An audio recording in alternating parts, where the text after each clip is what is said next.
The billionaire forced her into a fake marriage, but her innocence made him fall for real. Before we explore all the details of this incredible story, tell us where you're following us from and the time. Subscribe to the channel so you don't miss a thing, and let's embark on this journey together. She never thought a single flower arrangement would change everything, but it did. Nariah Evans pressed her fingertips against the cool glass of the shop window, watching the morning rush blur past in shades of grey suits and hurried footsteps. The floriculture shop felt like a sanctuary in the chaos of downtown, a pocket of colour and life where she could breathe, even when the weight of unpaid bills pressed against her chest like stones.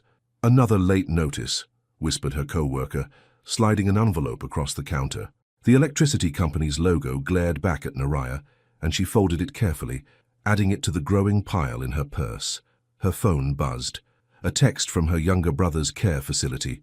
"Payment overdue. Please contact us regarding Micah's therapy schedule." Nariah closed her eyes, inhaling the sweet perfume of jasmine and roses. At 25, she'd learned that hope was a luxury she couldn't always afford, but she held on to it anyway, the way her fingers held delicate petals, gently but with purpose. The bell above the door chimed, and she looked up to see an older gentleman in an expensive coat, his silver hair perfectly styled despite the morning wind. His eyes were kind but tired, carrying the weight of someone who'd seen too much of the world. "I need something special," he said softly. "For my wife. She's forgetting things lately." Nariah's heart clenched. She guided him to a corner where white orchids bloomed beside baby's breath, their simplicity speaking louder than any grand gesture. As she arranged the flowers, the man shared memories of his wife, how she used to garden, how her laugh filled their home, how love looked different now but hadn't diminished. "You have a gift," he murmured, watching her work. "Not just with flowers, with hearts." 3 hours later, Nariah had forgotten about that moment entirely. She was focused on the pediatric appointment reminder for Micah, calculating if she could afford both his therapy and groceries this week, when her phone rang. "Miss Evans, my name is Harrison Cole. I represent Mr. Theodore Langston of Langston International. He'd like to meet with you." "I think you have the wrong number. The florist who helped Walter Pemberton this morning, Mr. O. Langston would very much like to speak with you. Today, if possible." Nariah's hands trembled. Theodore Langston. Even she knew that name. Billionaire hotel mogul, his face on magazine covers, his empire stretching across continents. What could he possibly want with her? The Langston Tower pierced the sky like a glass arrow, and Nariah felt impossibly small as she rode the elevator to the 42nd floor. Her simple black dress, her only decent one, felt inadequate among the marble and crystal that surrounded her. Harrison Cole greeted her with a professional smile, leading her through corridors lined with awards and photographs of luxury properties. But nothing prepared her for the office at the end of the hall. Theodore Langston stood with his back to her, silhouetted against floor-to-ceiling windows that framed the city like a painting. When he turned, Nariah's breath caught. He was devastatingly handsome in the way that men with too much power often were, sharp jawline, dark hair with silver threads at the temples, eyes the color of steel. But there was something else. Something that made her chest tighten with unexpected recognition. He looked haunted. "Miss Evans." His voice was deep, controlled. "Thank you for coming." "I don't understand why I'm here, Mr. Langston." He studied her for a long moment, and she fought the urge to fidget under his gaze. "Walter Pemberton is on my board of directors. He told me about your kindness this morning, your authenticity." "I was just doing my job." "Were you?" He moved closer, and she caught the scent of expensive cologne, mixed with something warmer, coffee maybe, or the lingering trace of exhaustion. "When was the last time someone in this city showed genuine compassion without expecting anything in return?" Nariah frowned. "People do kind things every day. Not in my world." The bitterness in his voice surprised her. "In my world, everything has a price. Every smile is calculated, every gesture serves a purpose." He walked to his desk, picking up a folder thick with documents. "I have a proposition for you, Miss Evans, one that could solve both our problems." "What problems?" "You need financial security. Your brother needs medical care that insurance won't fully cover. And I—" He paused, something flickering across his features. "I need a wife." The words hit her like cold water. "Excuse me?" "A temporary arrangement. 3 months. Long enough to satisfy the board's concerns about my lifestyle choices and stabilize our stock prices. You'd live in my penthouse, appear at necessary social functions, and play the role of loving wife when required. Naraya's mind reeled. You want me to pretend to be married to you? I want you to be married to me, legally, but temporarily. He opened the folder, revealing contracts and financial documents. In return, you'll receive a generous monthly allowance, full medical coverage for your brother, and a substantial settlement when the arrangement ends. She stared at him, searching for some sign that this was an elaborate joke. Why me? Because you're perfect for what I need. Genuine, unconnected to my world. Someone the media will believe I fell for naturally. He leaned against the desk, his expression unreadable. Someone who won't expect this to become real. The offer hung between them like a bridge over a chasm, tempting and terrifying in equal measure. Naraya thought of Micah's sweet smile, of the therapy sessions he might miss, of the electricity bill that would determine whether they had heat next month. I need time to think. You have until tomorrow morning. His tone was final, businesslike. My driver will take you home. Consider it carefully, Miss Evans. Opportunities like this don't come twice. As she rode the elevator down, Naraya caught her reflection in the polished steel doors. The woman staring back looked overwhelmed, uncertain, but not broken, never broken. She touched the simple cross at her throat, a gift from her mother before she passed, and whispered a prayer into the silence. By tomorrow, she would have to choose between the life she knew and the unknown that waited 42 floors above the city. And somewhere in that choice lay the answer to a question she hadn't known she was asking. What would you do if a billionaire offered you everything you needed, but nothing you wanted? The number on the check was more than she'd ever seen in her entire life, but it still felt like selling her soul. Naraya sat cross-legged on her small apartment floor, surrounded by bills spread like fallen leaves. The contract Theodore Langston had given her lay open beside a calculator that seemed to mock her with its blinking display. 3 months, 7 figures, a solution wrapped in silk and tied with golden chains. Her phone rang, breaking the oppressive silence. Naraya? Micah's voice carried that special warmth that always made her smile despite everything. At 19, her brother had the mental capacity of a 12-year-old, but his heart was infinite. Are you coming to see me tomorrow? Of course, sweetheart, I promised, didn't I? Mrs. Hendricks says I might have to stop my art therapy if... His voice caught, confusion bleeding through. I don't understand the money stuff, Naraya. Did I do something wrong? Her chest tightened. No, baby, you didn't do anything wrong. Money stuff is just complicated. Will you fix it? You always fix things. The trust in his voice nearly broke her. I'm trying, Micah. I promise I'm trying. After hanging up, Naraya walked to her narrow kitchen window and stared out at the fire escape where she'd hung laundry that morning. Mrs. Chen from next door was watering her small garden of tomato plants, humming softly to herself. Normal life, simple life, the kind Theodore Langston probably hadn't experienced in decades. She picked up the contract again, reading the terms that would transform her from struggling florist to billionaire's wife. The arrangement seemed clinical, sterile, like a business merger instead of a marriage, even a fake one. Separate bedrooms, limited physical contact for public appearances only, no romantic expectations, complete discretion regarding the nature of the arrangement.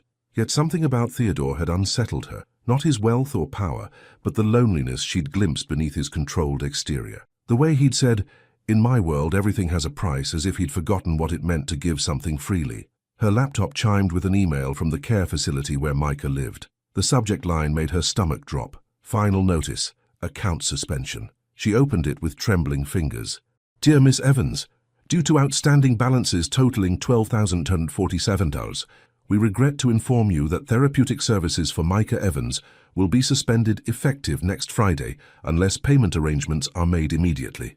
Naraya closed the laptop and pressed her palms against her eyes. $12,000 might as well have been $12 million. She'd already picked up extra shifts at 2 other flower shops, sold her mother's jewelry, and applied for every assistance program that existed. There was nothing left to sacrifice except her pride, and maybe that was exactly what Theodore Langston was offering to buy. The next morning, Naraya stood outside the imposing glass doors of Langston International, the contract folder clutched in her sweaty palm. The security guard who'd been expecting her escorted her to a different elevator this time, one that required a special key card, and carried her to the penthouse level. Mr. Langston is waiting for you in the residential suite, he said politely. 48th floor. When the elevator opened, Naraya stepped into a world that belonged in magazines. Floor-to-ceiling windows offered a panoramic view of the city, while modern furniture in shades of grey and white created an atmosphere of expensive minimalism. Everything was perfect, pristine, and utterly cold. Theodore appeared from what looked like a home office, dressed casually in dark jeans and a navy sweater that made his steel grey eyes even more intense. Somehow, seeing him outside the corporate setting made him seem more human and more dangerous. "You came back," he observed, noting the folder in her hands. "I have questions." "I expected you would." He gestured toward a seating area near the windows. "Coffee?" "Thank you." She settled onto the impossibly soft sofa, watching him move with quiet efficiency around a kitchen that probably cost more than her annual rent. "Why marriage? Why not just hire an actress to play your girlfriend?" He paused in measuring coffee grounds. "The board wants commitment, stability. Marriage carries legal weight that dating doesn't." He glanced at her over his shoulder. "Besides, actors talk. They have agents, publicists, career ambitions. You have reasons to keep this private." The implication stung even though it was true. "You mean I have more to lose?" "I mean you understand discretion." He brought her coffee in a delicate porcelain cup, sitting across from her with careful distance between them. "Did you read everything?" Naraya nodded, pulling out the pages she'd marked. "The living arrangements.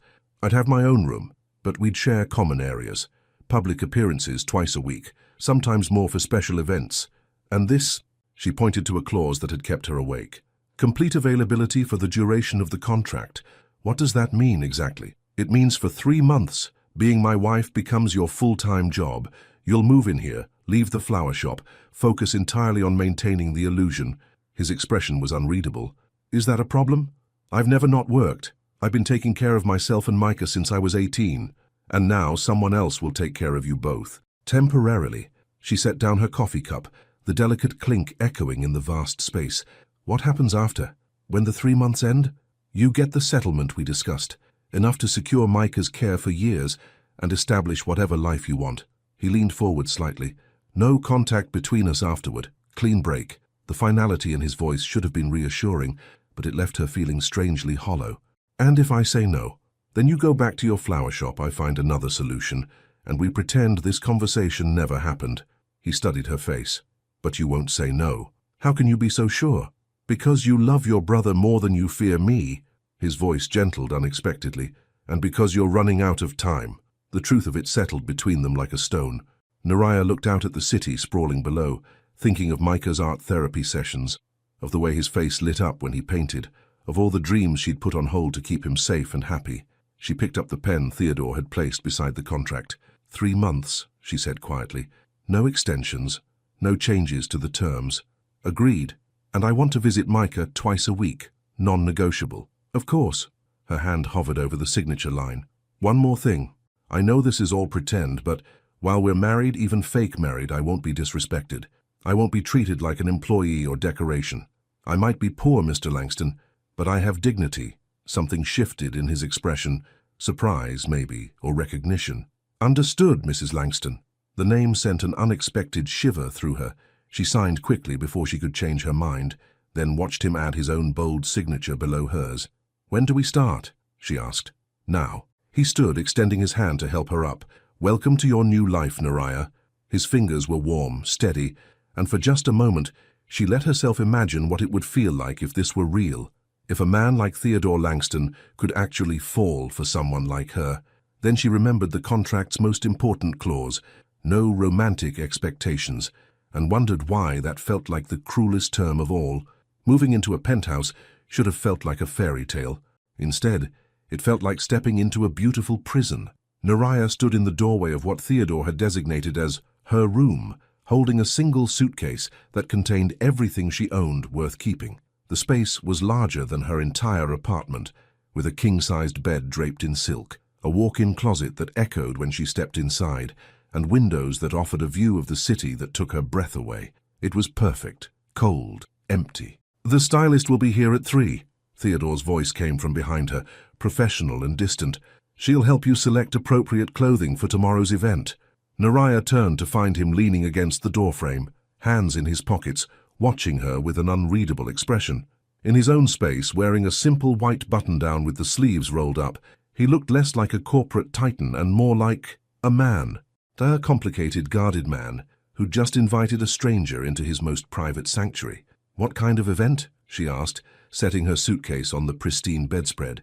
Charity gala. 500 of the city's most influential people, all watching to see who Theodore Langston married. His smile was sharp, practiced. Our debut as husband and wife. The weight of what she'd agreed to hit her anew. I don't know how to be a billionaire's wife, Theodore. I don't know the rules of your world. Theo, he said quietly, if we're going to convince people we're in love, you should probably call me Theo. The intimacy of his actual name felt strange on her tongue. Theo.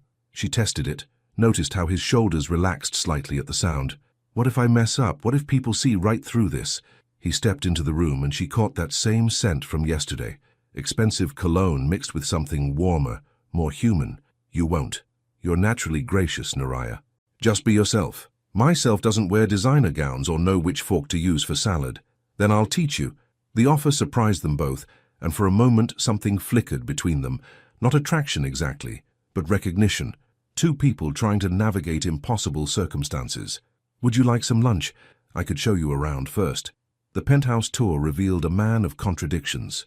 The living spaces were museum-perfect, all clean lines and expensive art, but his home office was lived-in, comfortable, with books stacked on every surface and coffee rings on the desk.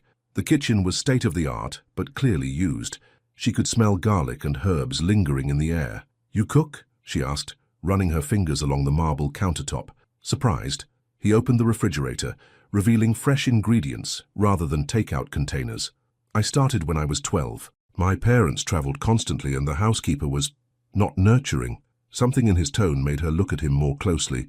That must have been lonely. He paused in pulling out sandwich fixings, his hands stilling. I survived. Surviving and living aren't the same thing. The words slipped out before she could stop them, and she watched his defenses slam back into place. Sorry, I didn't mean to. It's fine, but his voice had gone cool again. Chicken or turkey? They ate in careful silence, the vast dining room making their quiet conversation feel intimate despite the space between them. Naraya found herself stealing glances at this man who was now legally her husband, wondering what had shaped him into someone who could buy companionship but seemed to have forgotten how to simply connect. Tell me about Micah, Theo said suddenly. The unexpected question warmed her. He's the best person I know. Sweet, funny, sees beauty in everything. She smiled, remembering.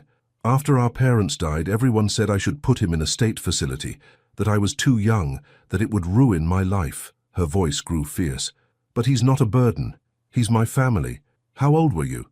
18, he was 12. She pushed lettuce around her plate.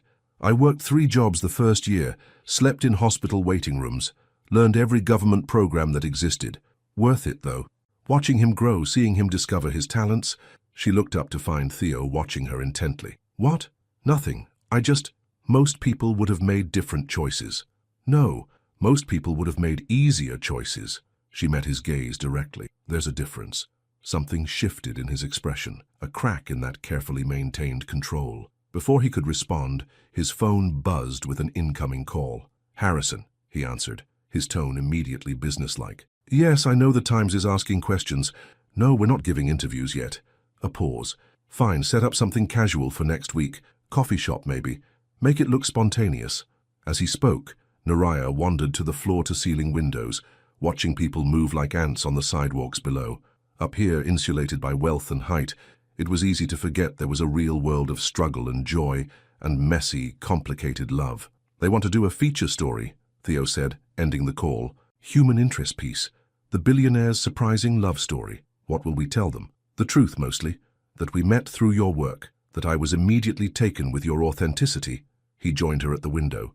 We'll say it was love at first sight. And you think people will believe that? He was quiet for a long moment. Why wouldn't they? It happens all the time. Does it? To men like you?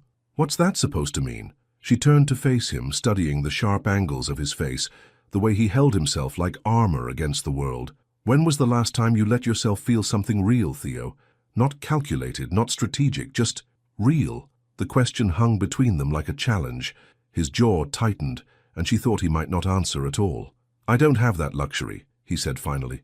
Everyone has that luxury. Some people just choose to give it up. Before he could respond, the doorbell chimed through the intercom system. The stylist, arriving early with racks of evening gowns and enough jewelry to stock a boutique. As strangers invaded their temporary sanctuary, Transforming Naraya into someone she barely recognized, she caught Theo watching her in the mirror.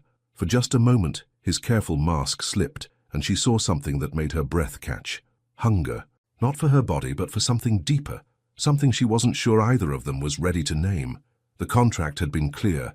No romantic expectations, but no one had warned her about the danger of hope. She'd never felt more beautiful or more terrified in her entire life. And tonight, the whole world would be watching. Naraya barely recognized herself in the floor-length mirror. The emerald silk gown hugged her curves like water, the color bringing out the warmth in her dark skin and making her eyes sparkle. Diamond earrings, borrowed but real, caught the light with every movement. The stylist had transformed her natural curls into an elegant updo that made her neck look graceful, regal. She looked like she belonged in Theo's world. The problem was, she still felt like an imposter. "You're ready," announced the stylist, packing away her arsenal of makeup and hair tools. "Mr. Langston is going to forget how to breathe when he sees you." If only that were true, Naraya thought. If only any of this were true. She found Theo in the living room, adjusting his cufflinks while staring out at the city lights. He'd changed into a perfectly tailored tuxedo that made him look like he'd stepped off the pages of a magazine. Powerful, untouchable, devastatingly handsome. When he turned and saw her, he went completely still. "Naraya." The word came out like a prayer, barely audible. "Do I look okay?" She smoothed the silk nervously, suddenly aware of how the dress revealed her shoulders, her collarbone, the curve of her waist. "You look—" He seemed to struggle for words, something she'd never seen from the always articulate Theodore Langston. "Perfect. You look perfect." The sincerity in his voice made her chest tighten with dangerous hope. This was just the contract, she reminded herself. He was probably relieved that she could convincingly play the part. "Ready?" he asked, offering his arm. The ride to the hotel took place in charged silence. Theo's driver navigated through traffic while they sat in the back of the luxury sedan, the space between them feeling both infinite and non-existent. Every time the car turned, Naraya's bare shoulder brushed against his jacket, sending little sparks of awareness through her body. "Remember," Theo said quietly, "we've been together for 6 months. We met when you were arranging flowers for the Pemberton anniversary party. I was immediately smitten by your laugh." "My laugh?" "You have a beautiful laugh, genuine. It's the first thing I noticed about you." He glanced at her profile in the dim light. "When people ask how I proposed, I'll say it was over dinner at Romano's. Small Italian place, nothing flashy. You cried because you said it was the most romantic thing anyone had ever done." The detail in their fabricated love story was both impressive and heartbreaking. "You've thought of everything." "I had to. One inconsistency and the whole thing falls apart." His fingers drummed against his knee, the only sign of his nerves. "Are you ready for this?" She wasn't sure she'd ever be ready, but she nodded anyway. The grand ballroom of the Meridian Hotel sparkled like something from a fairy tale. Crystal chandeliers cast dancing lights across marble floors, while hundreds of elegantly dressed guests mingled beneath soaring ceilings. The moment they walked through the entrance, conversations quieted, heads turned, and Naraya felt the weight of every curious gaze. "Smile," Theo murmured against her ear, his hand warm on the small of her back. "You're madly in love with me, remember?" The irony was, it wasn't as hard to pretend as she'd expected. "Theodore." A woman with silver hair and kind eyes approached them, her smile genuine. "And this must be the mysterious bride we've heard so much about. Eleanor, I'd like you to meet my wife, Naraya." "Naraya, this is Eleanor Richmond. She sits on the hospital board with me." "It's lovely to meet you," Naraya said, accepting the woman's outstretched hand. "Theo's told me so much about the work you do." "Has he now?" Eleanor's eyes twinkled with amusement. "How refreshing to see our Theodore so relaxed. You must be quite special, dear." "She is," Theo said, and something in his tone made Naraya look at him sharply, but his expression was perfectly controlled, giving nothing away. The evening became a blur of introductions, handshakes, and carefully rehearsed responses. Theo never left her side, his hand constantly touching her, at her waist, on her arm, fingers intertwined with hers. To everyone watching, they looked like newlyweds who couldn't bear to be apart.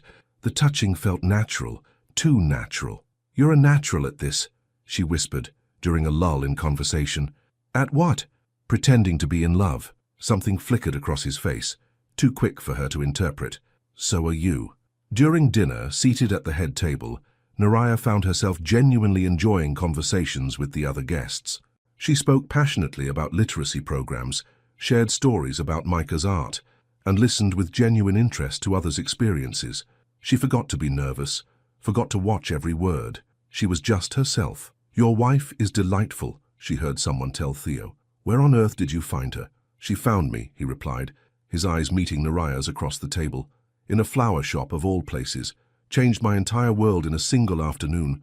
The way he said it, with such quiet conviction, made her heart skip. For a moment she could almost believe he meant it. When the dancing began, Theo led her onto the floor without a word. His hand settled at her waist, fingers intertwining with hers, and suddenly they were moving together like they'd done this 1,000 times before. "You dance beautifully," she said, surprised by his grace. Mandatory lessons as a child, along with piano, fencing, and proper dinner conversation. His mouth quirked with bitter humor. Everything a future businessman needs to navigate society. What about what Theodore needed? What did he want to learn? The question seemed to catch him off guard. They turned slowly, her dress flowing around them like liquid emerald, the rest of the room fading into soft focus. "No one ever asked me that," he said finally. "I'm asking now." He was quiet for so long, she thought he wouldn't answer. Then, so softly she almost missed it, "I wanted to learn how to make people laugh, how to tell stories that mattered, how to—" He stopped, shaking his head. "How to what?" "How to make someone love me for who I was, not what I could provide." The admission hung between them, raw and vulnerable, and Naraya's heart broke a little for the lonely boy who'd grown into this guarded man. "Theo," she started, but the song was ending and the spell was breaking. As they walked back to their table, Theo's phone buzzed with a text message. He glanced at it and his entire body tensed. "What is it?" she asked. "Photographer from the Tribune. He's been here all night." His jaw tightened. "The photos will be in tomorrow's society pages. The whole city will know about us by morning. Isn't that what we wanted?" "Yes." But he looked like a man walking toward his own execution. "Everything changes now, Naraya. There's no going back." As they said their goodbyes and headed for the exit, she caught their reflection in the hotel's mirrored walls. A beautiful couple, perfectly matched, looking like they belonged together. It was the most convincing lie she'd ever been part of, and the most dangerous truth she'd never expected to discover. Waking up famous was nothing like she'd imagined, and neither was the man bringing her coffee at sunrise.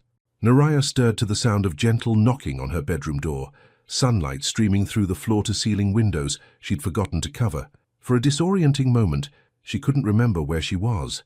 The silk sheets, the view of the city, the distant sound of classical music playing somewhere in the penthouse. Then it all came flooding back. The gala, the dancing, the way Theo had looked at her when she'd asked about his childhood dreams. "Come in," she called, sitting up and pulling the covers around herself. Theo appeared in the doorway, already dressed in dark jeans and a grey sweater, carrying a steaming mug that smelled like heaven. He looked different in the morning light, younger somehow, his hair slightly mussed, his usual corporate armor replaced by something more human. "Good morning, Mrs. Langston," he said, offering her the coffee with a small smile. "You made quite an impression last night. Did I embarrass you?" The worry had been nagging at her since she'd woken up. "Embarrass me?" He sat on the edge of her bed, a gesture so casually intimate it made her breath catch. "Naraya, you were magnificent. Eleanor Richmond asked for your number. The hospital board wants to invite you to their next planning meeting, and—" He pulled out his phone, scrolling to something that made him shake his head in amazement. "What?" "3 separate society bloggers called you refreshingly authentic. The Tribune's headline reads, 'Theodore Langston's surprising choice charms high society.'" He looked at her with something that might have been pride. "You did exactly what I hoped you'd do. You were yourself." She sipped the coffee, perfectly made, exactly how she liked it, and wondered when he'd learned her preferences. "So the plan worked? Better than I expected." He stood, walking to her windows to give her privacy as she got out of bed and grabbed a robe. "Harrison's been fielding calls all morning. Interview requests, party invitations, magazine features. Everyone wants to know more about the woman who captured Theodore Langston's heart." The irony wasn't lost on either of them. "What happens now?" she asked, joining him at the window.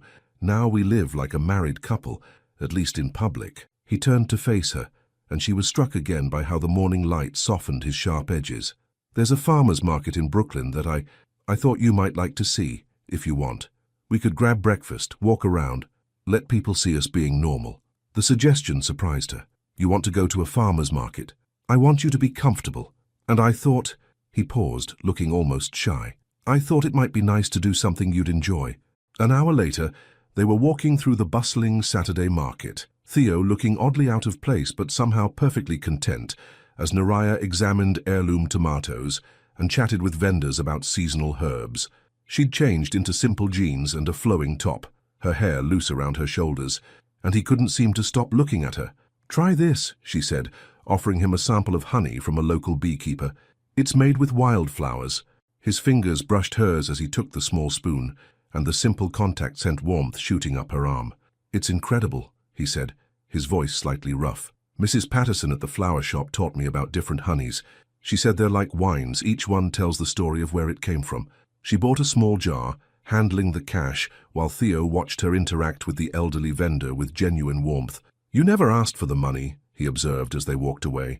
"What money?" "Your allowance. The financial arrangements we discussed. Most people would have brought it up by now." She shrugged, pausing to smell lavender at another stall. "I trust you to honor our agreement. Besides, I haven't needed anything yet." She looked up at him curiously. "Is that unusual? In your experience with women?" Something dark flickered across his face. "Very unusual." They found a small cafe with outdoor seating, ordering simple breakfast sandwiches, and sitting across from each other at a weathered wooden table.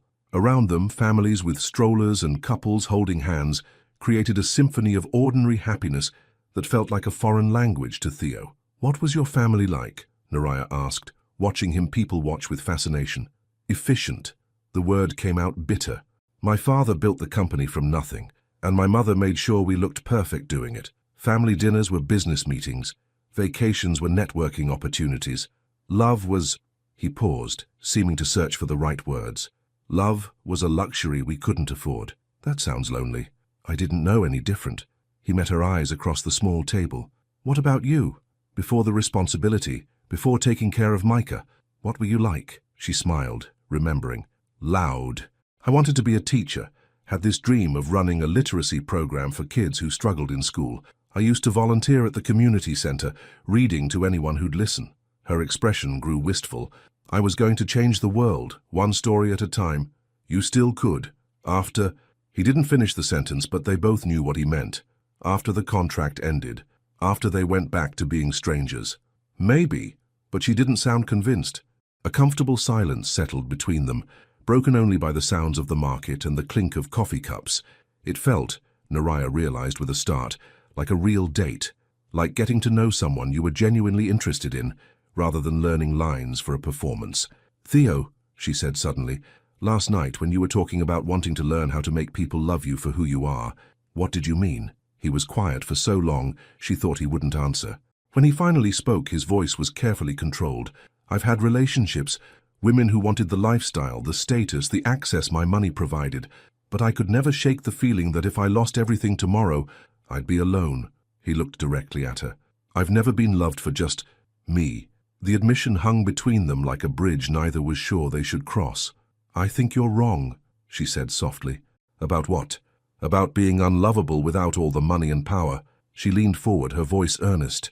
"The man who makes perfect coffee without being asked, who thought to take me somewhere I'd feel comfortable, who learned about honey just because I was interested, that man is worth loving."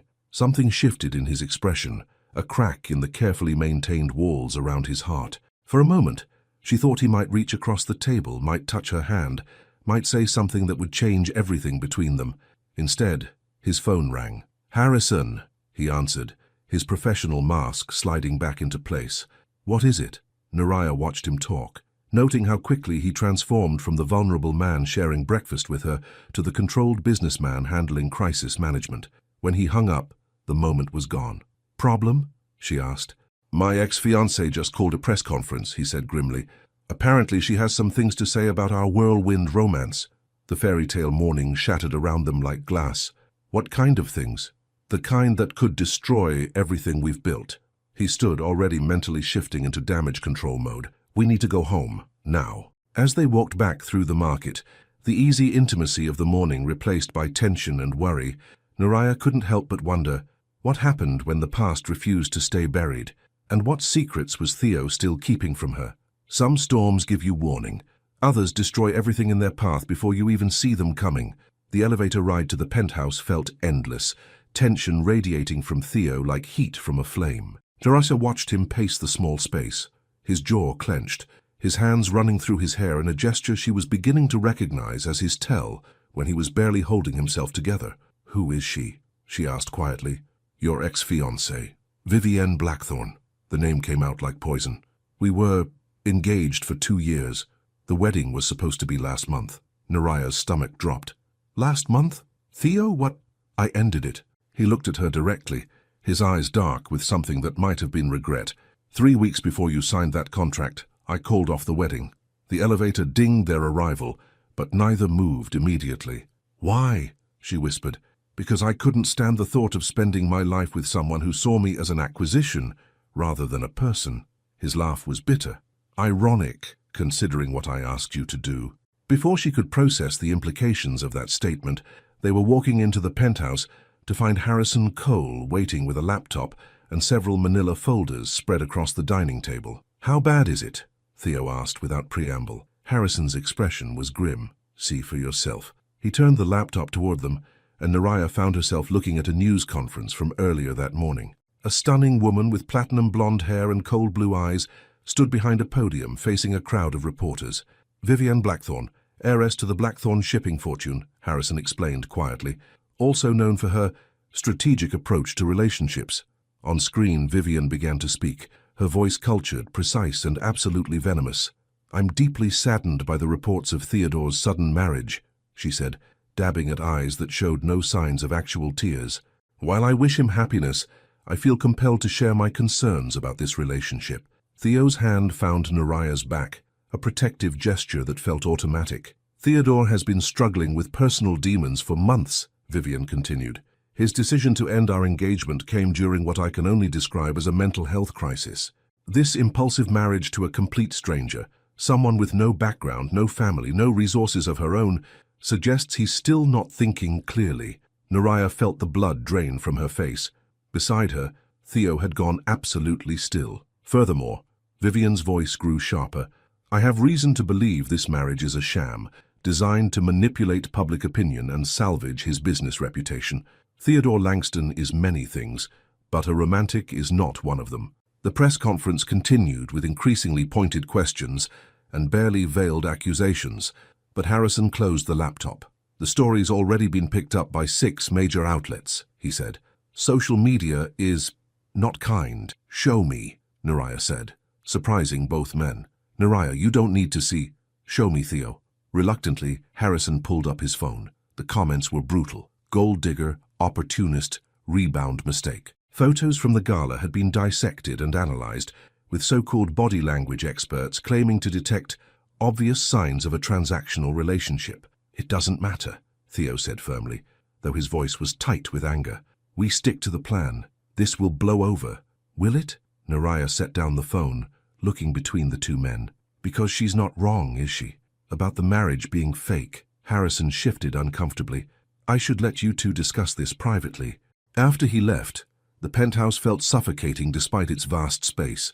Theo poured himself a scotch with shaking hands, while Naraya sank into one of the pristine white chairs. "Tell me about her," she said quietly. "The real story." Theo drained half his glass before answering. "We met at a charity function 5 years ago. She was beautiful, sophisticated, everything I thought I should want in a wife." He laughed bitterly. "Our families approved. The merger of our companies would have created one of the largest hospitality empires in the world. But she was planning the wedding before I'd even properly proposed, choosing flowers, booking venues, sending save the dates." He sat across from her, his expression haunted. "I realized she wasn't marrying me. She was marrying my potential, my assets, my social position." Naraya felt something cold settle in her chest. "And what am I doing? That's different." "Is it?" She leaned forward, studying his face. "You're paying me to play a role, Theo. You chose me because I was safe, remember? Because I wouldn't expect it to become real." "Naraya, she's right about one thing. You're not a romantic. You don't believe in love, at least not for yourself." The realization hurt more than she'd expected. "This morning at the market, I thought, but it was just another performance, wasn't it?" "No." The word came out fierce, desperate. "What happened this morning was real. You were real. Then what happens when the 3 months are up? Do I get discarded like she did?" The question hung between them like a blade. Theo set down his glass, his hands clenching and unclenching. I didn't discard Vivian. I chose honesty over convenience. And what are you choosing with me? Before he could answer, his phone rang again. This time it was a number Naraya didn't recognize. Don't answer it, she said, but he was already accepting the call. Theodore Langston. Even from across the room, she could hear the female voice on the other end, syrupy, sweet, and unmistakably threatening. Hello, darling. Enjoying the press coverage? Theo's entire body went rigid. What do you want, Vivian? To talk, just the two of us, like civilized adults. Her laugh was like breaking glass. I'm in the lobby of your building. Security is being very accommodating. Absolutely not. Oh, but I think you will. Unless you'd prefer I hold my next press conference from your doorstep, I have such interesting stories to tell about our relationship, Theodore, about the things you did, the promises you made, the secrets you keep. Naraya watched his face go ashen. 5 minutes, Vivian continued. That's all I need. Send your little actress away, and we can discuss this like adults. The line went dead. Theo stared at his phone as if it were a poisonous snake, then looked at Naraya with something that might have been panic. I have to see her, he said. No, you don't. You don't understand. She has information, things that could destroy not just the company, but innocent people who depend on me. He stood, already moving toward the door. I have to handle this. Theo, wait! But he was already gone, leaving Naraya alone in the penthouse with the echoes of Vivian's threats and the terrible certainty that whatever secrets Theo was hiding, they were about to explode in both their faces. She walked to the window, looking down at the street below, and wondered if this was how every fairy tale ended once you looked too closely. With the princess realizing the castle was built on quicksand and the prince was just another lost soul wearing a crown. Her phone buzzed with a text from an unknown number. Ask him about the accident. Ask him why he really needs a wife. Ask him what he's so afraid of losing. Naraya's hands trembled as she read the message again. What had she gotten herself into? Sometimes the truth doesn't set you free. Sometimes it destroys everything you thought you knew about the person you're falling for. Naraya paced the penthouse like a caged animal, the mysterious text message burning in her mind. Ask him about the accident. What accident? What was Vivian talking about, and why did Theo look like he'd seen a ghost when she'd threatened him? An hour passed, then 2. She tried calling him, straight to voicemail, tried texting, no response. The silence stretched until she couldn't bear it anymore, and she found herself doing something she'd never imagined, snooping through Theo's home office. The room felt intimate, personal in a way the rest of the penthouse didn't. Books on architecture and hospitality management lined the shelves, but tucked between them were unexpected treasures: a worn copy of poetry by Maya Angelou, a photography book about small-town America, a journal with a leather cover so soft it must have been handled countless times. She shouldn't look. She knew she shouldn't. But her fingers were already opening the journal to a random page, dated 3 years ago. Another board meeting today. They want me to expand into Europe, but something feels wrong about the acquisition. The numbers don't add up, and when I questioned the due diligence report, Harrison changed the subject too quickly. Sometimes I wonder if I'm the only one who actually cares about doing business ethically, or if I'm just naive. Vivian called again about wedding venues. She's already put deposits down on 3 different locations without asking me. When I told her I preferred something smaller, more intimate, she laughed and said, "Intimate doesn't photograph well for the society pages." I'm starting to wonder if she sees me at all, or just the lifestyle I can provide. God, I'm lonely. Naraya's heart clenched at the raw honesty in his handwriting. She flipped through more pages, finding entries that painted a picture of a man struggling with isolation, questioning his business decisions, wondering if anyone truly knew him. Then she found the entry that made her blood run cold. It's been 6 months since the accident. 6 months since I killed someone.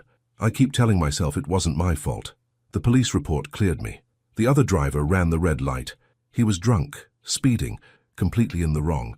But that doesn't change the fact that a 22-year-old kid is dead because I was in that intersection at that exact moment. His name was Danny Morrison. He was a college senior, studying to be a teacher. He had a girlfriend who was planning to propose to him after graduation. Found that out from the news coverage. His parents spoke at the sentencing hearing for the drunk driver, talked about all the things Danny would never get to do. I sent flowers to the funeral. Anonymous. What else could I do? How do you apologize for being the immovable object that stopped someone's entire future? The company's lawyers handled everything, made sure my name stayed out of most of the coverage, paid for the best accident reconstruction experts, ensured there would be no civil suits. But I can't stop thinking about that moment, the sound of impact, the way everything went so quiet afterward. Vivian says I need to let it go, that dwelling on it is unhealthy. She doesn't understand that some things should be dwelled on. Some guilt is earned. I dream about him sometimes, about Danny Morrison. Wonder what he'd think of the man who lived while he died. Wonder if he'd forgive me for surviving. Naraya's hands shook as she closed the journal. This was what Vivian was threatening to expose, not just the accident itself, but Theo's role in it. Even though he'd been cleared legally, the emotional toll was obvious, and in the wrong hands, twisted by someone malicious. The sound of the elevator arriving made her jump. She quickly replaced the journal and hurried back to the living room, trying to look like she hadn't just uncovered the secret that was eating Theo alive. When he walked through the door, he looked like he'd aged 10 years in the past few hours. His hair was disheveled, his tie loosened, and there was something broken in his eyes that made her want to hold him and never let go. "How did it go?" she asked, though his expression already told her the answer. "About as well as you'd expect." He poured himself another scotch, his movements mechanical.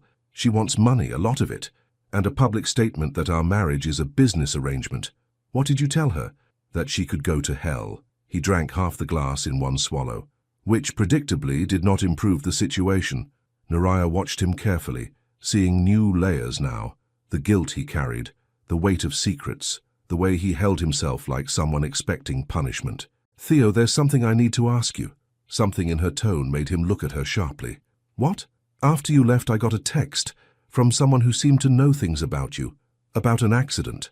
The glass slipped from his hands, shattering against the marble floor.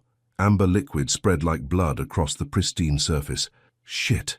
He knelt to collect the pieces, but his hands were shaking too badly to be effective. "Leave it," Naraya said gently, kneeling beside him. "Theo, talk to me. You don't understand. If this gets out twisted the right way on," he looked at her with desperate eyes, "it could destroy everything. The company, jobs, people who depend on me. Tell me what happened." For a long moment he just stared at the broken glass.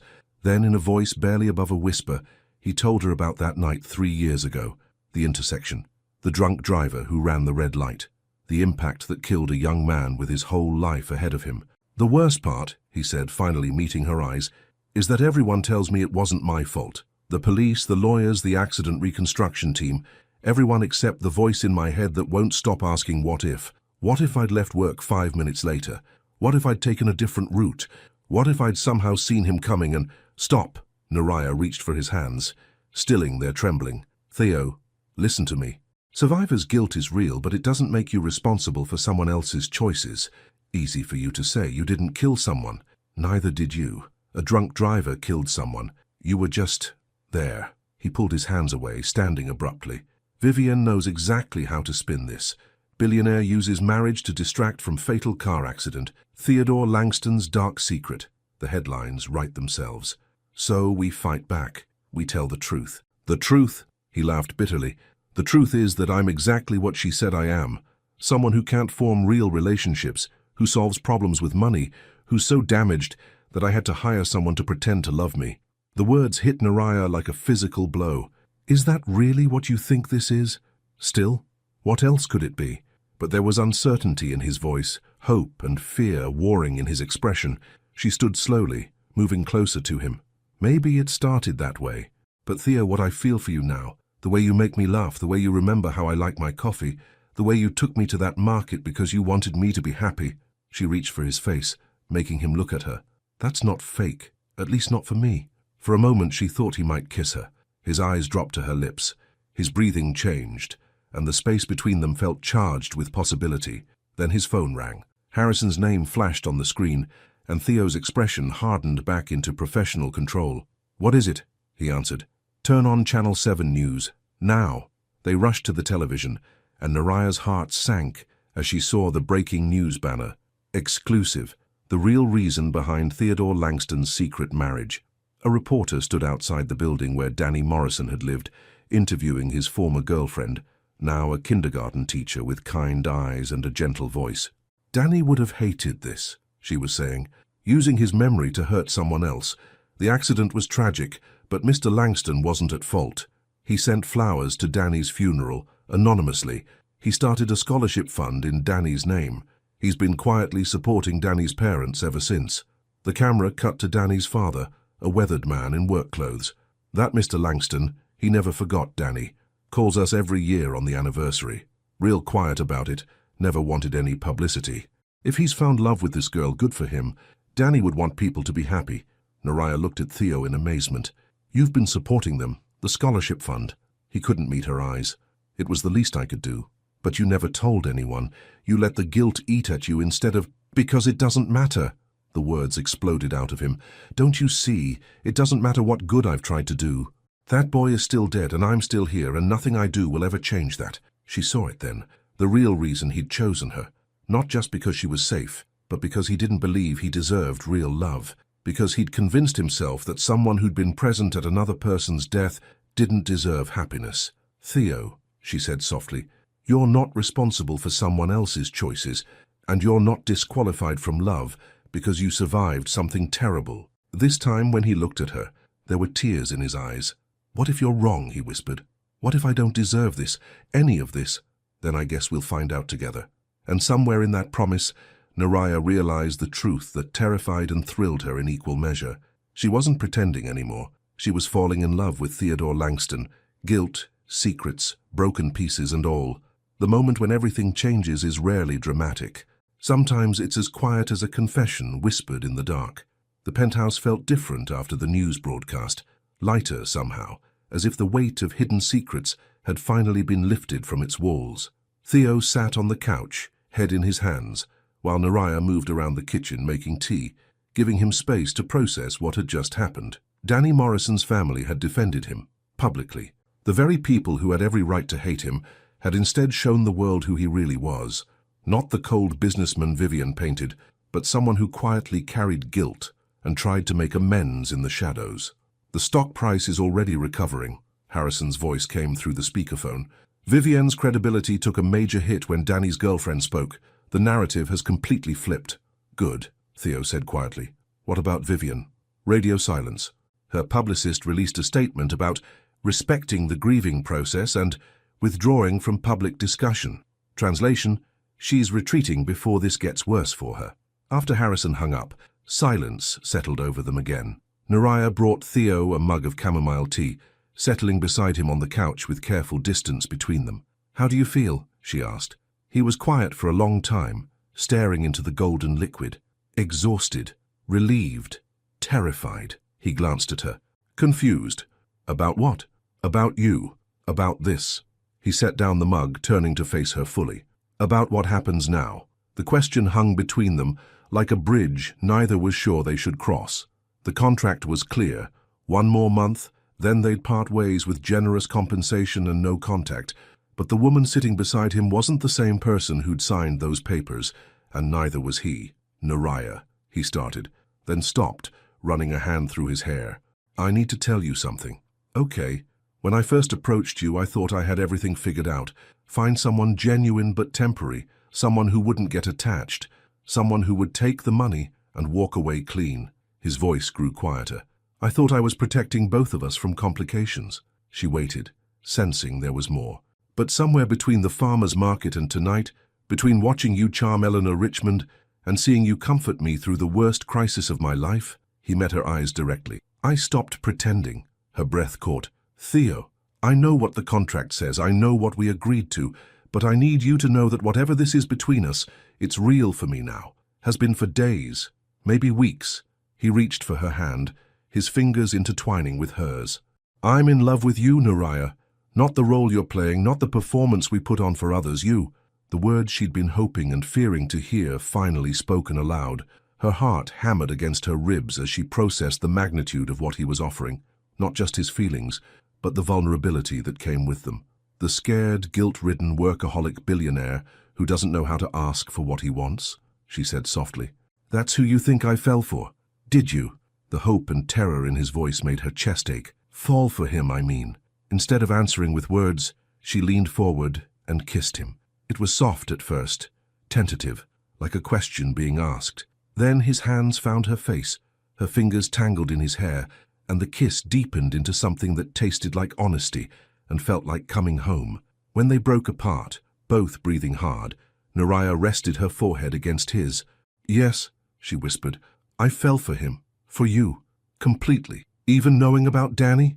About the accident? Especially knowing about that." She pulled back to look at him directly. "Theo, the way you've carried that guilt, the way you've tried to make amends, it doesn't make you broken.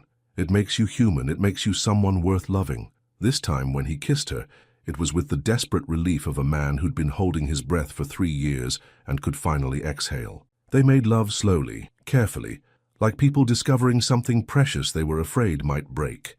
In the soft light of the bedroom, with the city sprawling below them, they mapped each other's bodies with the reverence of explorers finding new continents. Afterward, as they lay tangled in silk sheets, Naraya traced patterns on Theo's chest while he played with her hair. "What happens now?" she asked, echoing his earlier question. "I don't know," he admitted. "The contract—" "Forget the contract." She propped herself up on her elbow to look at him. "What do you want to happen? I want to wake up next to you tomorrow, and the day after that, and every day for as long as you'll have me." His voice grew stronger with each word. "I want to meet Micah properly as your boyfriend, not your business arrangement. I want to take you to dinner at places that aren't photo opportunities. I want to fight with you about what movie to watch and learn how you take your coffee when you're sick and find out if you snore." She laughed. "I do snore. A little. Perfect. I want to love all of it. All of you. Even the part that comes from poverty, that doesn't understand your world. Especially that part. You keep me grounded, Naraya. You remind me what matters." He pulled her closer. "Besides, I'm pretty sure my world could use more people like you in it." They talked until dawn, making plans and promises, dreaming out loud about a future neither had dared imagine when they'd first shaken hands on a business deal. As sunlight began to stream through the windows, Naraya realized she'd never been happier to break a contract in her life. "There's just one problem," Theo said, his voice heavy with mock seriousness. "What's that?" "We'll have to tell people our love story was fake, that we got married for business reasons." He grinned. "Think anyone will believe us?" Naraya laughed, the sound filling the quiet bedroom with joy. "Probably not. We're terrible actors." "The worst," he agreed, pulling her down for another kiss. Outside, the city was waking up to a new day. Inside the penthouse, two people who'd entered a marriage of convenience were discovering that the best kind of love was the kind that snuck up on you when you weren't looking, the kind that started with a contract and ended with a choice. The kind that made you realize home wasn't a place. It was a person, and sometimes, if you were very lucky, that person was lying right next to you, planning to stay forever. Love is easy in a penthouse with perfect lighting, but real relationships are built in the messy, ordinary moments that nobody photographs. "Naraya!" Micah's voice carried across the recreation room of Sunrise Care Facility, pure joy lighting up his face as he spotted her walking through the door. But when he saw the tall man beside her, his enthusiasm shifted to curious shyness. "Hey, sweetheart." Naraya hugged her brother tight, breathing in the familiar scent of his favorite apple shampoo. "I brought someone I want you to meet." Micah peered around her at Theo, who stood with his hands in his pockets, looking more nervous than she'd ever seen him. The past week since their confession had been a whirlwind of lawyers dissolving contracts, media interviews about their real love story, and quiet moments learning each other's daily rhythms.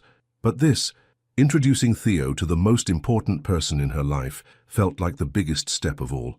"This is Theodore," she said gently, "but you can call him Theo. He's my boyfriend." The word felt strange after months of saying husband, but also more honest somehow. "Are you the one who's been making my sister smile funny?" Micah asked with the directness that always made Naraya's heart squeeze. "Smile funny?" Theo glanced at her with amusement. "Like this." Micah demonstrated an exaggerated, dreamy expression that made Naraya laugh despite her embarrassment. "I hope so," Theo said seriously, crouching down to Micah's eye level. "Your sister tells me you're an incredible artist." Micah's entire face lit up. "Want to see my paintings?" For the next hour, Naraya watched something beautiful unfold. Theo listened with genuine interest as Micah explained his artwork, bold, colorful pieces that captured emotions more than realistic details.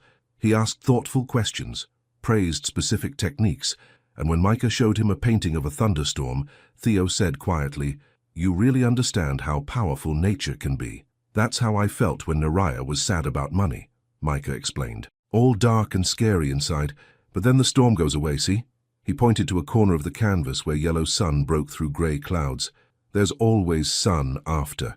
Theo's eyes found Naraya's across the room, and she saw her brother's simple wisdom hitting him like revelation.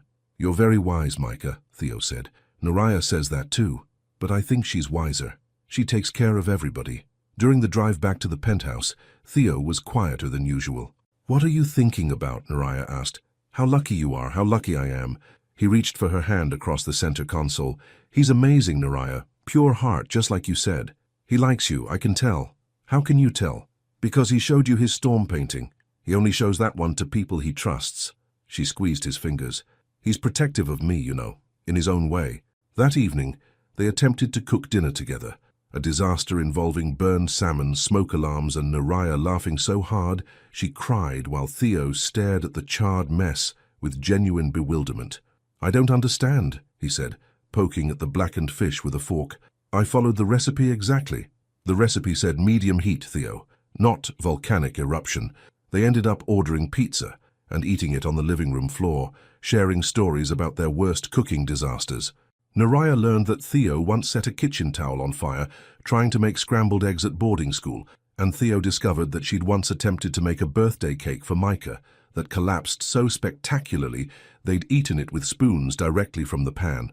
We're hopeless, she said, leaning against his shoulder. Speak for yourself. I make excellent coffee, and I can arrange flowers that don't look like they're dying. Perfect. We'll never starve or live in an ugly house. These moments, silly, imperfect, utterly ordinary, felt more precious to Naraya than any gala or penthouse luxury.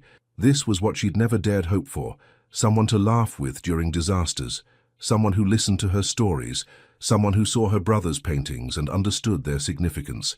The next morning brought new challenges. Harrison arrived with a stack of legal documents and a concerned expression. The board is asking questions, he said without preamble, about the change in your personal situation. Some of them are wondering if this affects your judgment, your focus on business. Theo's jaw tightened. My personal life is none of their concern. Unfortunately, they disagree. Westfield and Morrison want to meet with you tomorrow. They're concerned about the company's image, the recent media attention, the unconventional nature of your relationship. Naraya felt something cold settle in her stomach. They don't approve of me. They don't approve of anything that might affect quarterly reports, Harrison corrected gently. And love stories, even real ones, can be seen as distractions. After Harrison left, Theo paced the living room like a caged animal. They can't dictate my personal life, he muttered. Can't they? Naraya curled up on the couch, watching him wear a path in the expensive rug. Theo, if being with me hurts your business, don't. He stopped pacing, fixing her with an intense stare. Don't even think about finishing that sentence. But if it comes down to choosing, there is no choice, not anymore. He sat beside her, taking her hands in his. Naraya, listen to me. I spent years building a company, accumulating wealth, gaining respect from people who measure worth in profit margins. And for what? So I could be surrounded by luxury while feeling completely empty inside. His thumbs traced circles on her palms, grounding them both. You changed that. Not the fake marriage, not the contract. You. The way you make me laugh, the way you see beauty in small things, the way you love your brother unconditionally. His voice grew fierce. I'm not giving that up for a boardroom full of men who've never experienced real connection in their lives. What if they force you out? Then I'll build something new, something better. He lifted her hands to his lips, pressing gentle kisses to her knuckles.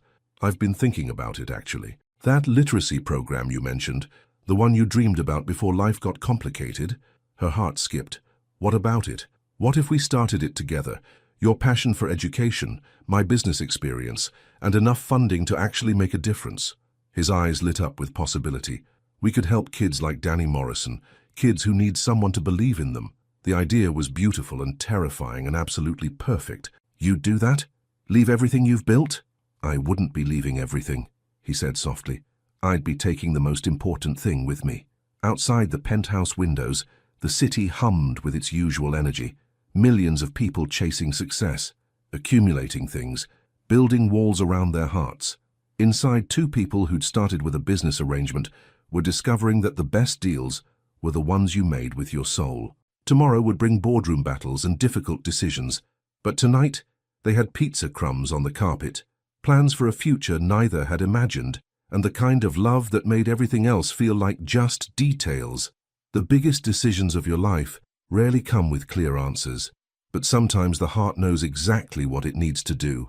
The boardroom on the 41st floor felt like a courtroom, with Theo sitting across from 12 men in expensive suits who held his professional future in their hands. Naraya watched from the reception area through glass walls, her stomach twisted in knots as she saw the tension in his shoulders, the controlled fury in his posture. She couldn't hear the words, but she could read the body language. Accusatory gestures, pointed questions, Theo's jaw tightening with each exchange. Harrison emerged from the meeting looking grim. "How bad is it?" she asked. "They're giving him an ultimatum." He loosened his tie, stress radiating from every line of his body. "End the relationship and focus entirely on business, or they'll call for a vote of no confidence." "Can they do that?" "Legally, yes. The board has the power to remove a CEO if they believe he's no longer acting in the company's best interests." Harrison sat heavily in the chair beside her. "They're using the media attention, the unconventional circumstances of your marriage, even the timing of everything as evidence that he's become distracted." Through the glass, Naraya watched Theo stand abruptly, his hands flat on the conference table as he leaned forward to address the room. Whatever he said made several board members shift uncomfortably. What happens if they vote him out? He loses control of the company his father built, loses his position, his influence, probably most of his wealth. Harrison's voice was quiet. Everything he's worked for his entire adult life. The meeting dragged on for another hour. When it finally ended, the board members filed out without making eye contact with anyone. Theo emerged last. His face a mask of controlled calm that Naraya was learning meant he was holding himself together by sheer willpower. "We need to go home," he said simply. The ride up to the penthouse was silent. Once inside, Theo poured himself a scotch with steady hands, though Naraya noticed he didn't drink it. "Tell me," she said. "They want an answer by tomorrow morning." His voice was perfectly level, businesslike. "Either I commit fully to the company, which means ending our relationship and focusing solely on corporate growth, or they'll vote me out at the emergency board meeting next week." "What did you tell them?" "That I'd consider their proposal." The words hit her like ice water. "Consider it." "Naraya!" "No." She stood up from the couch, anger and hurt swirling in her chest. "I see what this is. When push came to shove, when you actually had to choose, you're considering your options. It's not that simple, isn't it?" She laughed, but there was no humor in it. "Theo, this is the same pattern, the same safe, calculated decision-making that's ruled your entire life. When things get complicated, when real emotions are involved, you retreat into business mode. This company employs 15,000 people, Naraya. If I lose control, if the board brings in someone else, those jobs could disappear. Real families, real lives. And what about our real life?" The question came out fiercer than she'd intended. "What about what we've built together? What about Micah and the literacy program and all those plans we made? I'm trying to find a way to save both." "You can't have both." The words exploded out of her. "Sometimes life forces you to choose, Theo. Sometimes you have to decide what matters most." He set down his untouched scotch, running both hands through his hair. "You don't understand the responsibility I carry." "I understand responsibility better than anyone. I've been taking care of Micah since I was 18, remember? I've sacrificed and struggled and made impossible choices." Her voice broke slightly. "But I also understand that real love, the kind we have, doesn't come with guarantees. It requires risk. What if I choose you and everything falls apart? What if I lose the company and can't provide—" "Stop!" She moved closer to him, her voice gentling. "Theo, listen to yourself. You're still thinking like someone who believes love has to be bought and paid for, because that's all I've ever known. But it's not all you know anymore." She reached for his face, making him look at her.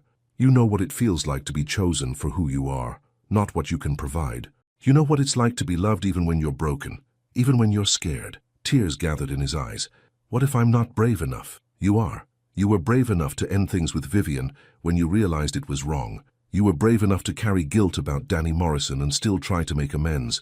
You were brave enough to let me see your scars." She smiled through her own tears. "You're the bravest man I know, Theodore Langston." For a long moment, they stood there in the golden evening light streaming through the penthouse windows, the weight of impossible decisions hanging between them. Then Theo pulled out his phone. What are you doing? Calling Harrison. His voice was steady now, certain. I'm calling an emergency press conference for tomorrow morning. Theo, no, let me finish. He set the phone aside, taking her hands in both of his. You're right. I've been trying to play it safe, trying to find a way to keep everything without risking anything. But that's not how love works, is it? She shook her head, hope beginning to bloom in her chest. I choose you, he said simply. I choose us. I choose building something new over maintaining something that was never really mine anyway, even if it means losing everything. I already lost everything once, remember?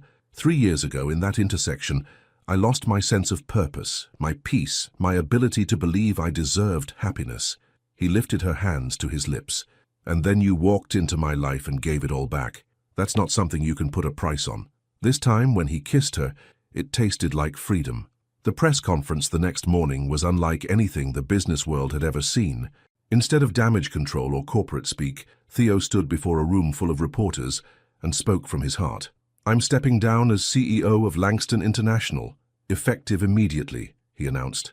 Not because I've been forced to, but because I've found something more important than profit margins and board approval. He looked directly at Naraya, who stood at the side of the room with tears streaming down her face.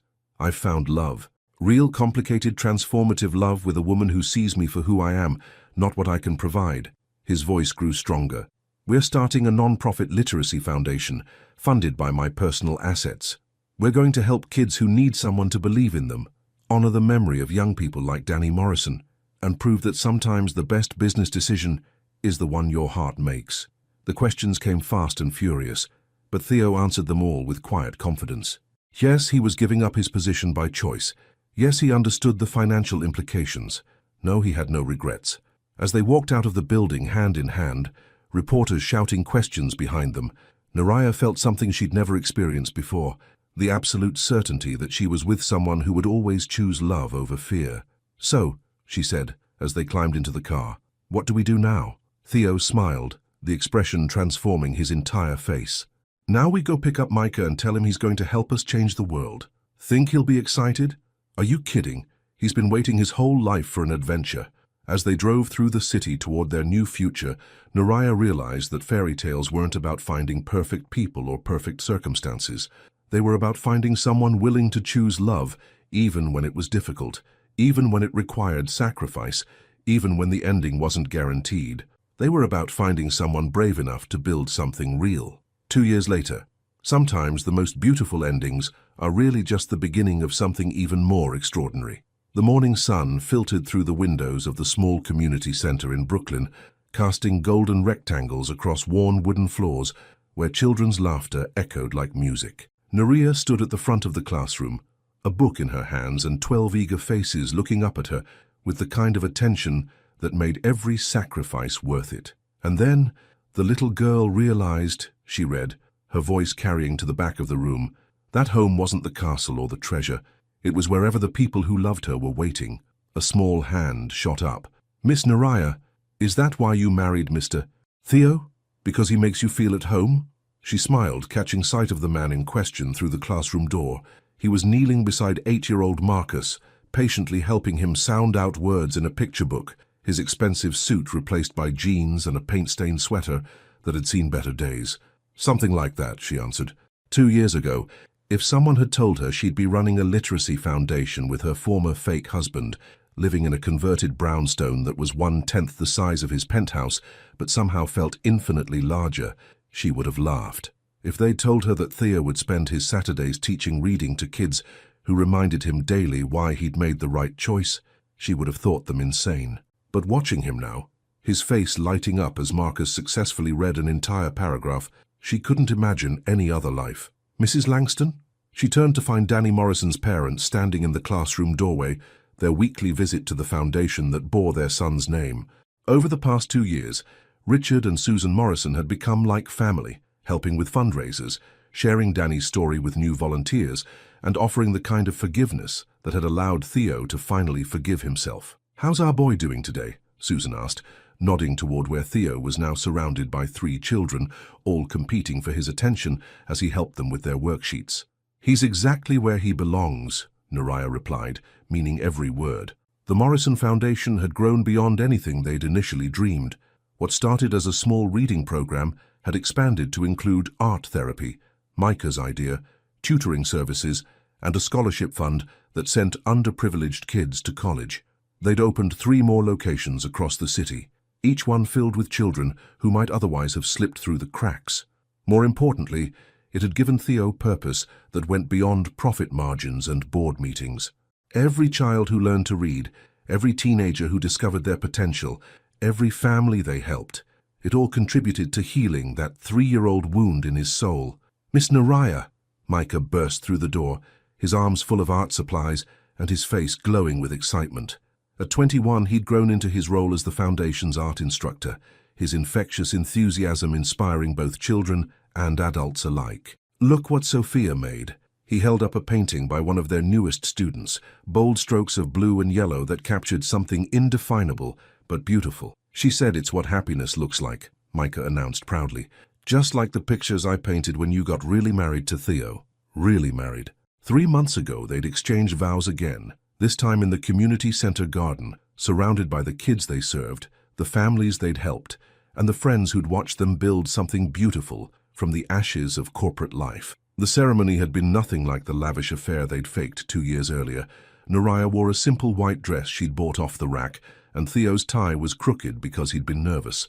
Micah had officiated, his ordination from an online ministry completely legal and absolutely perfect, and their vows had been promises made with full hearts and clear eyes. "I promise to choose you every day," Theo had said, his voice steady despite the tears in his eyes. "Not because of a contract or an arrangement, but because loving you has taught me who I really want to be." "I promise to see you," Naraya had replied. "All of you. The businessman and the dreamer. The guilt and the grace, the fear and the courage. I promise to love every version of who you are and who you're becoming." Now, watching him help a struggling reader sound out difficult words with the patience of a saint, she marveled at how much they'd both changed. The scared young woman who'd signed a contract to save her brother had found her calling in education. The lonely billionaire who'd hired a pretend wife had discovered that the best kind of wealth was measured in lives touched and hearts healed. Naraya. Theo appeared beside her, paint smudged on his cheek and pure contentment in his expression. "The Hendersons are here for their son's evaluation." The Hendersons, an immigrant family whose 8-year-old son was struggling with dyslexia. They'd come to the foundation 3 months ago, desperate for help they couldn't afford. Now little Carlos was reading at grade level and dreaming of becoming a teacher himself. "I'll be right there," she said, then stood on her tiptoes to wipe the paint from his face. "You've got a little—" "Thanks." He caught her hand, pressing a quick kiss to her palm. Such a small gesture, but it still made her heart skip after all this time. As she walked toward the conference room, Naraya caught her reflection in the hallway mirror. She looked older, maybe, laugh lines more pronounced and hair often escaping whatever style she'd attempted that morning. But she also looked settled, content, like someone who'd found her place in the world. The meeting with the Hendersons went well. Carlos qualified for their advanced program, and his parents cried with relief as they signed the enrollment forms. Afterward, as the center began to empty for the day, Naraya found herself in their small office, updating files and thinking about the children they'd helped, the families they'd served, the lives that had been changed. "Penny for your thoughts?" Theo's voice came from the doorway. "Just thinking about how far we've come." She looked up to find him leaning against the frame, tie loosened, sleeves rolled up, looking more handsome than he had in any of those expensive suits. "Do you ever miss it? The corporate world, the power, the money?" He was quiet for a moment, considering the question seriously. "I miss the certainty sometimes," he said finally, knowing exactly what was expected, having clear metrics for success. He moved into the office, settling into the chair across from her desk. "But I don't miss feeling empty. I don't miss wondering if anyone would care about me if I lost everything. And now you know. Now I know that everything I thought mattered was just noise." He reached across the desk to take her hand.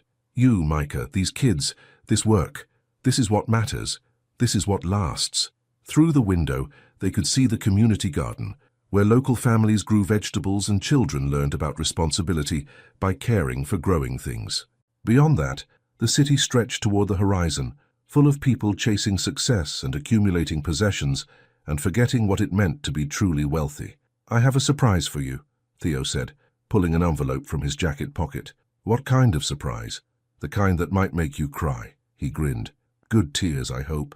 She opened the envelope to find a letter from the Department of Education, official seals and formal language that took her a moment to parse.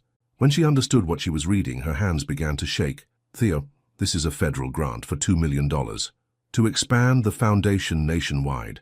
They want to use our model in 20 cities. His voice was soft with pride and amazement. We did this, Naraya. We built something that matters. She was crying now, good tears just as he'd predicted, overwhelmed by the magnitude of what they'd accomplished and the possibilities stretching ahead of them. Danny Morrison would be proud, she whispered. I think so too. Later that evening, they sat on the fire escape outside their brownstone apartment, sharing Chinese takeout and watching the sunset paint the sky in shades of gold and rose. Micah was inside, video calling his girlfriend, a sweet art teacher he'd met at a foundation fundraiser who saw past his limitations to the beautiful soul underneath. Do you think we would have found each other if it hadn't been for the contract? Naraya asked, curled against Theo's side. I don't know, he answered honestly. I was so closed off, so convinced that love was just another business transaction. You might have walked right past me in a coffee shop and I would have been too afraid to say hello. But we did find each other. We did. And maybe that's the real miracle. Not that we fell in love, but that we had the courage to choose it over everything else. As the stars began to appear in the darkening sky, Naraya thought about the girl who'd signed a contract 2 years ago, desperate and scared and convinced that love was a luxury she couldn't afford. That girl had no idea that agreeing to pretend to love Theodore Langston would teach her what real love actually looked like. It looked like choosing someone every day, even when it was hard. It looked like building dreams together instead of alone. It looked like taking the broken pieces of 2 different lives and creating something beautiful from the fragments. It looked like home. I love you, Theodore Langston, she said into the warm evening air. I love you too, Naraya Evans Langston, he replied, and the sound of her real name, her chosen name, still made her smile. Somewhere in the distance, the city hummed with its endless energy. But here on a fire escape in Brooklyn, 2 people who'd learned that the best contracts were written by the heart sat in perfect contentment, watching the stars come out and knowing they'd found everything they'd ever need. The fairy tale was complete, but the love story, the real one, was just beginning. Sometimes the greatest love stories start with the worst reasons, but they always end with the choice to stay, to grow, and to build something beautiful together. What kind of love story would you write if you had the courage to tear up every contract and follow your heart instead? Your participation in the channel is very important. Please leave your opinion in the comments. Thank you so much for watching until the end. If you enjoyed this story, don't forget to subscribe to the channel, leave a like, and comment your thoughts. Your participation is very important to us. See you next time.